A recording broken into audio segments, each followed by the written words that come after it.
الرحمن الرحیم الا بذکر اللہ تطمئن القلوب صدق اللہ مولانا العظیم وصدق رسولہ النبی الامین الکریم ان اللہ وملائکتہ یصلون علی النبی یا ایہا الذین آمنوا صلوا علیہ وسلموا تسلیما اللہم صل وسلم علی سید الانبیاء والمرسلین وعلى آلہ الطیبین واصحابہ الطاہرین اجمعین الصلاة والسلام علیک یا سیدی یا رسول اللہ وعلى آلک واصحابک یا سیدی یا حبیب اللہ الصلاة والسلام علیک یا سیدی یا رسول اللہ وعلى آلک واصحابک یا سیدی یا حبیب اللہ۔ حمد و صلاۃ کے بعد السلام علیکم سامعین و ناظرین۔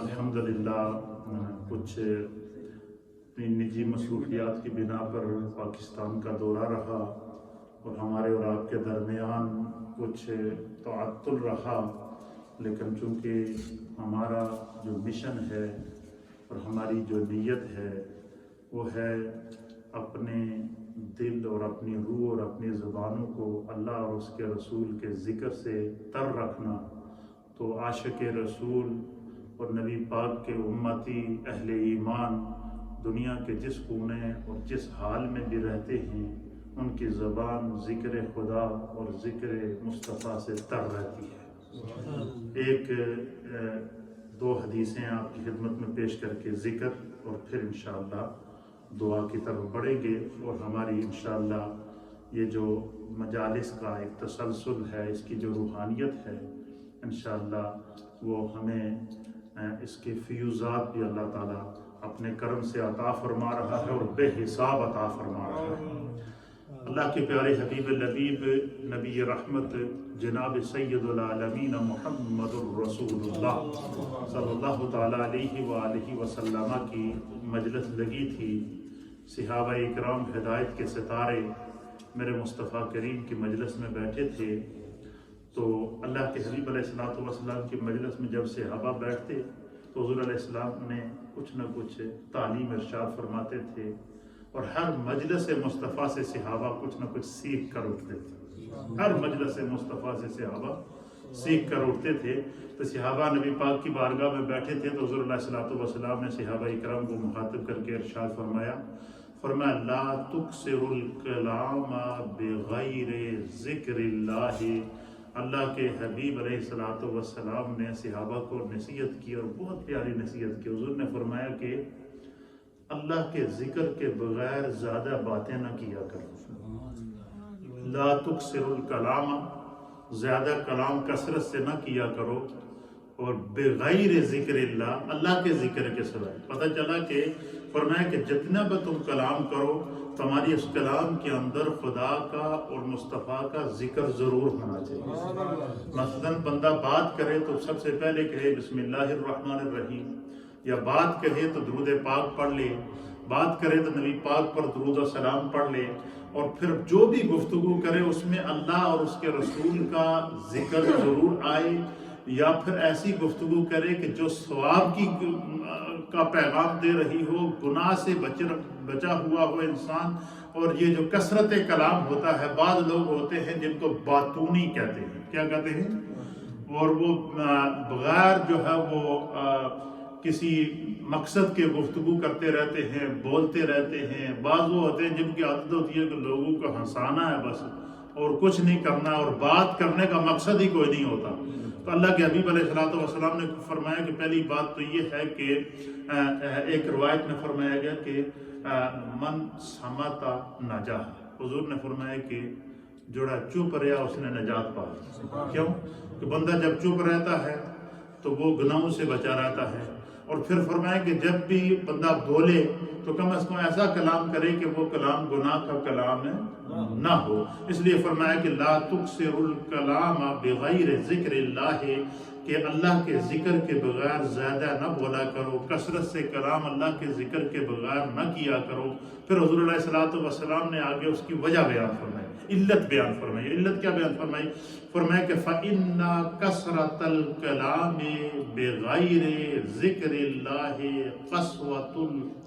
قَسْوَةٌ لِلْقَلْبِ. حضور نے فرمایا کہ جو لوگ بغیر اللہ کے ذکر کے کثرت سے بولتے رہتے ہیں، اس کا معنی کیا ہے؟ جو فضول باتیں کرتے رہتے ہیں. کیا کرتے رہتے ہیں؟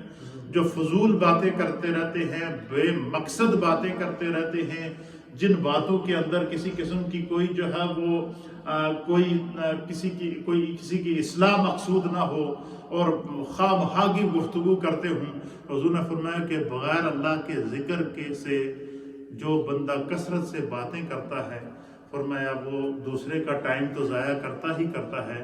فرمایا بغیر خدا کے ذکر سے جو گفتگو کثرت سے جو لوگ بات کرتے ہیں، فرمایا کہ فَإِنَّ بے شک کثرت الکلام، کثرت سے کلام کرنا، کثرت سے بولنا، بغیر ذکر اللہ، جس میں اللہ اور اس کے رسول کا ذکر نہ ہو، یعنی فضول باتیں کرنے سے کیا ہوتا ہے؟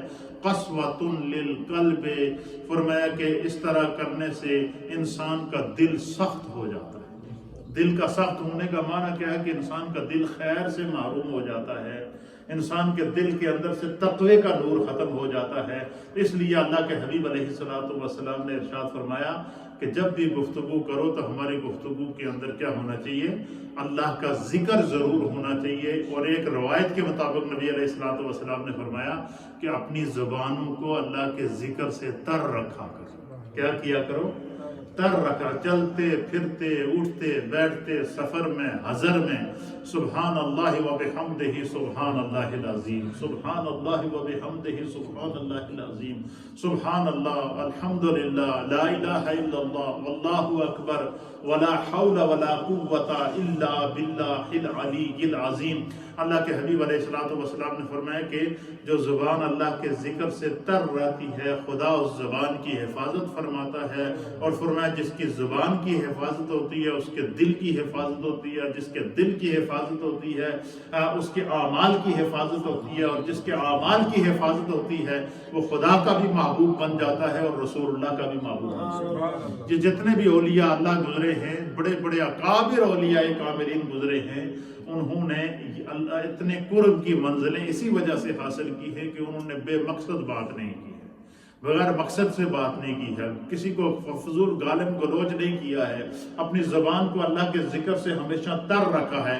تو فرمایا کہ کثرت سے کلام بغیر ذکر کے کرنے سے کیا ہوتا ہے؟ دل سخت ہوتا ہے.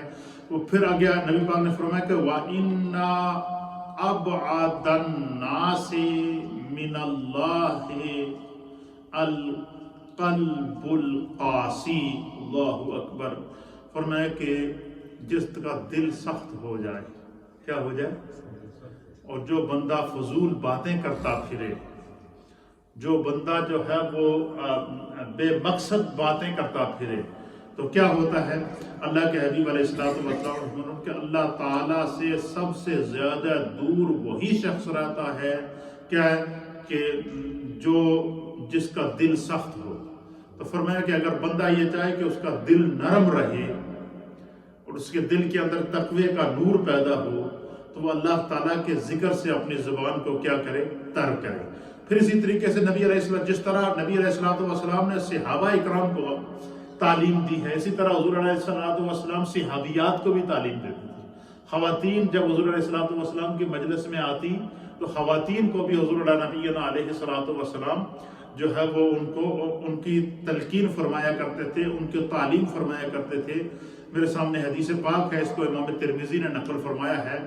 ان یسیرۃ وکانت من المہاجرات، حضرت سیدہ یسائرہ رضی اللہ تعالی عنہا یہ وہ عظیم خاتون تھی کہ کانت من المہاجرات، کہ اللہ تعالیٰ نے ان کو جو ہے وہ ہجرت کی سعادت عطا فرمائی. اسلام کے لیے جن صحابہ نے ہجرت کی ہے، اسلام کے لیے جن خواتین نے ہجرت کی ہے، ان خواتین میں ہجرت کرنے والوں میں ایک خاتون جن کا نام حضرت سیدہ یسائرہ تھا.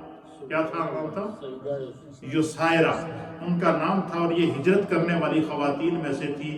قالت، آپ کہتی ہیں کہ قالا لنا رسول اللہ صلی اللہ تعالی علیہ وآلہ وسلم.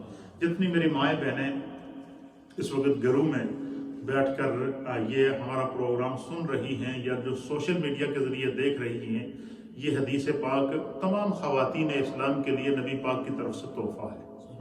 اس کو سن لیجئے کہ حضور علیہ الصلوۃ والسلام اپنی امت کی خواتین سے کیا چاہتے تھے، حضور نے اپنی امت کی خواتین کو کیا پیغام دیا ہے. تو حضرت یسیرہ کہتی ہیں کہ حضرت یسیرہ یہ وہ عظیم خاتون تھی کہ جنہیں اسلام لانے کی وجہ سے تکالیف پہنچائیں گے، مکے کے اندر اذیتیں پہنچائیں گے، خاندان نے چھوڑ دیا، رشتہ داروں نے چھوڑ دیا، عزیز و اقارب نے چھوڑ دیا. جرم ان کے نزدیک کیا تھا جی یہ اسلام لے کر آ گئی ہیں، لیکن انہوں نے نبی پاک صلی اللہ علیہ وسلم کی محبت کو نہ چھوڑا، اسلام کو نہ چھوڑا، تو انہوں نے ہجرت کی. اور جب ہجرت کرنے پر وہ مجبور ہو گئی اور ہجرت کر کے مکہ سے مدینہ پہنچی ہیں، تو آپ فرماتی ہیں کہ ہم جب پہنچی تو رسول اللہ صلی اللہ تعالیٰ علیہ وآلہ وسلم نے ہمیں اپنی آغوش رحمت میں لے. اور سب سے بڑے عظیم لوگ نبی پاک کی امت کے وہ صحابہ ہیں، اور وہ عظیم صحابہ جنہوں نے جو ہے وہ، اور بعض صحابہ وہ تھے کہ جنہوں نے دو مرتبہ ہجرت کی ہے، جیسے حضرت عثمان غنی رضی اللہ تعالیٰ. حضرت عثمان کو 2 دفعہ ہجرت کرنی پڑی. ایک دفعہ ہجرت مکہ سے حبشہ کی طرف، پھر حبشہ سے جب واپس مکہ آئے تو پتہ چلا حضور علیہ الصلوۃ والسلام تو مدینے چلے گئے، پھر آپ نے مکہ سے دوبارہ مدینے کی طرف ہجرت کی ہے. اسی طریقے سے بعض صحابہ وہ ہیں کہ جنہوں نے انتہائی مشکلات کاٹی ہیں اور ہجرت کا سفر طے کیا ہے. تو حضرت یسیرہ یہ نبی پاک صلی اللہ علیہ وسلم کے صحابیہ تھی.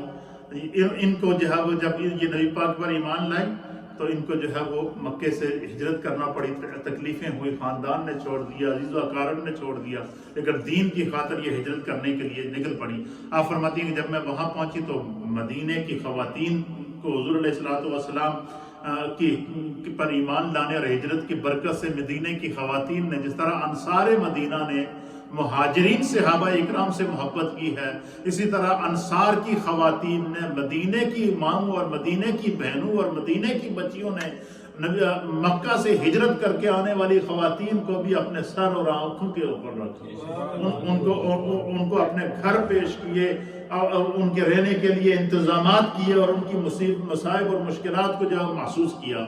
تو مدینے کی خواتین بھی ان کے ساتھ کیا کرتی تھیں؟ حضرت یسیرہ کے ساتھ محبت کرتی تھیں. آپ فرماتے ہیں کہ قال لنا رسول اللہ صلی اللہ تعالی علیہ وآلہ وسلم. حضرت یسیرہ کہتی ہیں کہ ایک دن بہت ساری خواتین، بہت ساری مائیاں نبی پاک کی بارگاہ میں موجود تھیں.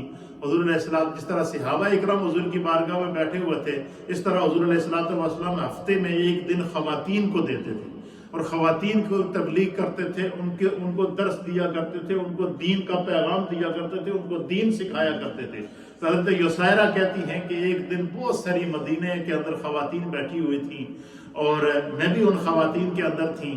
تو سرکار دو عالم صلی اللہ علیہ وسلم تشریف لائے تو حضور علیہ السلام نے جو ہے وہ ہم تمام خواتین کو مخاطب کر کے فرمایا، خطاب کیا حضور نے خواتین سے. کیا کیا؟ حضور نے خواتین سے خطاب کیا، خواتین کی مجلس سے خطاب کیا.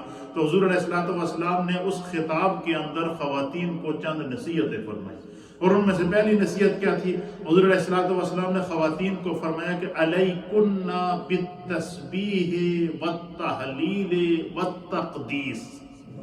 حضور نے فرمایا کہ تم، سرکار دو عالم صلی اللہ علیہ وسلم نے فرمایا کہ تم تسبیح، تحلیل اور تقدیس کی پابندی رکھا کرو. خواتین سے کیا کہا؟ اب دیکھیں پہلی حدیث میں حضور نے صحابہ سے کیا فرمایا کہ کثرت کلام نہ کیا کرو، فضول گلا نہ کریا کرو، جس بات میں کوئی مقصد نہ ہو وہ بات نہ کیا کرو، جس بات میں گناہ ہو اس بات سے بچو، جن باتوں سے جو ہے وہ پریشانی ہو ان باتوں سے اپنے آپ کو بچا کے رکھو. اور فرمایا کہ کثرت سے کلام اللہ کے ذکر کے بغیر نہ کیا کرو. کیا مطلب ہے کہ اپنی زبانوں کو خدا کے ذکر سے اچھا ہمارے ہاں تو یہ ہوتا ہے کہ بعض لوگ ہوتے ہیں جنہیں گھر جڑیاں گلاں نہ کرنی ہونی ہیں وہ بھی ان کے مسجد بھی کرتے ہیں. ایسا ہے یا نہیں ہے؟ تو حالانکہ مسجد میں کلام کرنے سے منع کیا حضور نے، صرف مسجد میں ہی نہیں بلکہ سرکار دو عالم صلی اللہ علیہ وسلم نے فرمایا کہ کثرت سے ہر وہ کلام جس میں اللہ کا ذکر نہ ہو وہ کلام بیکار ہے، ہر وہ کلام جس میں رسول اللہ کا ذکر نہ ہو، فرمایا کہ فضول باتوں سے منع کیا. تو اسی طرح حضور علیہ السلام پہلے صحابہ کو تعلیم دی کہ کثرت سے کلام سے پرہیز کرو، زیادہ گلا نہ کرے کرو، باتونی بننے کے بجائے اللہ کے ذاکر بنو، فضول باتیں کرنے کے بجائے خدا کا ذکر کیا کرو. پہلے صحابہ کو یہ تعلیم دی، اور یہاں پر کیا دی؟ صحابیات کو تعلیم دی. کیا دیا؟ فرمایا علیکن بالتسبیح، فرمایا کہ اے میری ہدایت کی ستاروں، اے میری صحابیات، اے میری امت کی بیٹیوں، اے میری امت کی ماؤں، اے میری امت کی خواتین.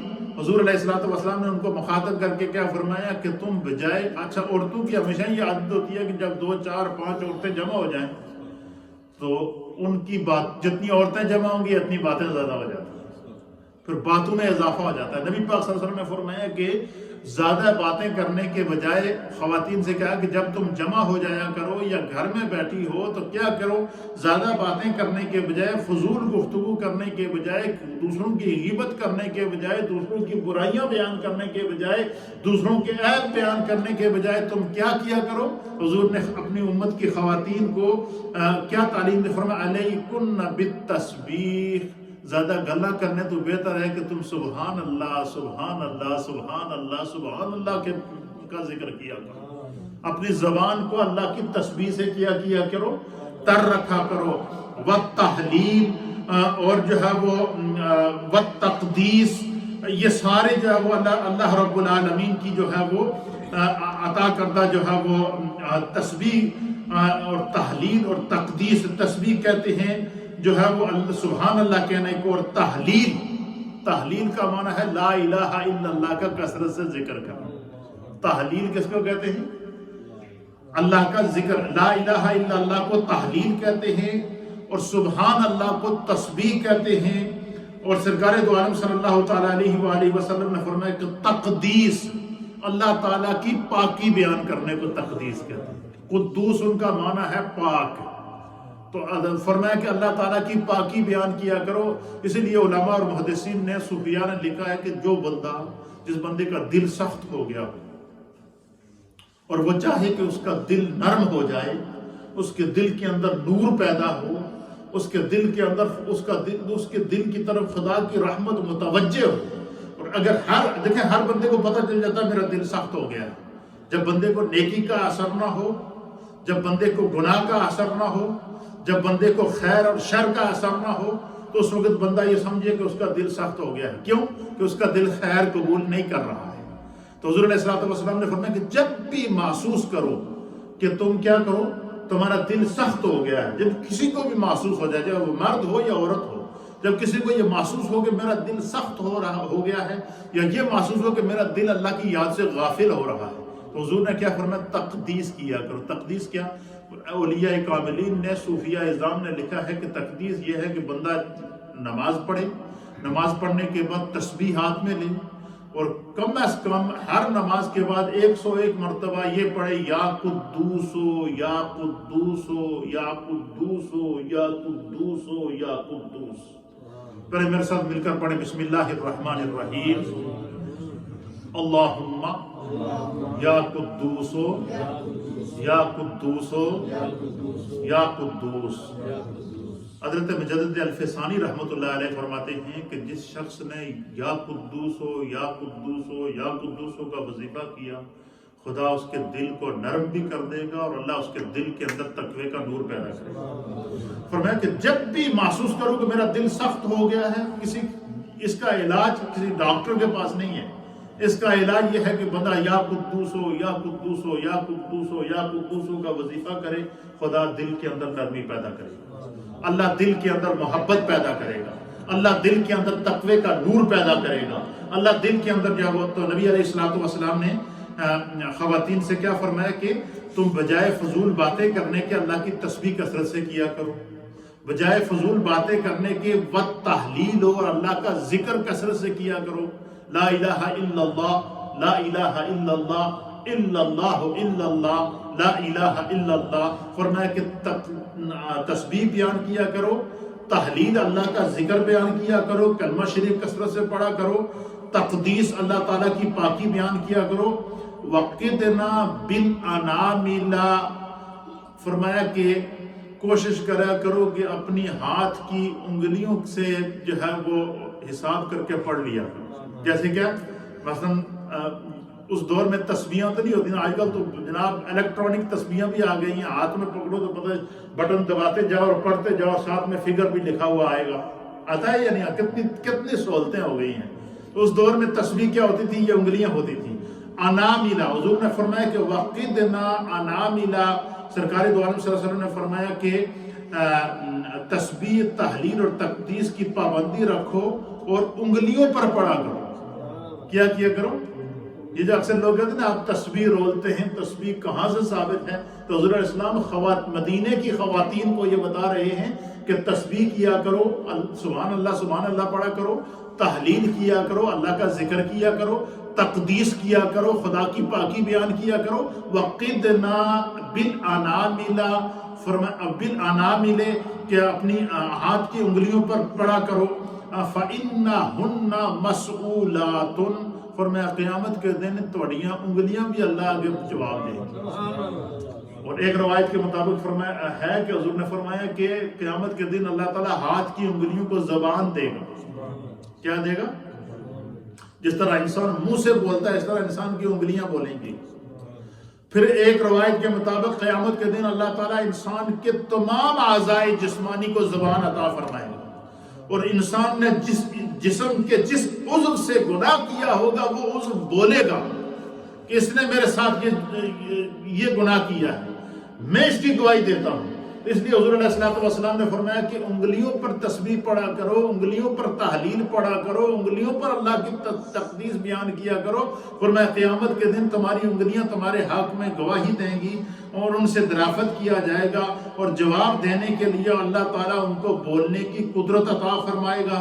اور فرمایا کہ تم جو ہے وہ اللہ کے ذکر سے غافل نہ ہونا، ورنہ خدا کی رحمت سے بلا دیے جاؤ گے. کیا فرمایا کہ وَلَا تَغْفُلْنَا فَتُنْسَيْنَ الرَّحْمَةَ.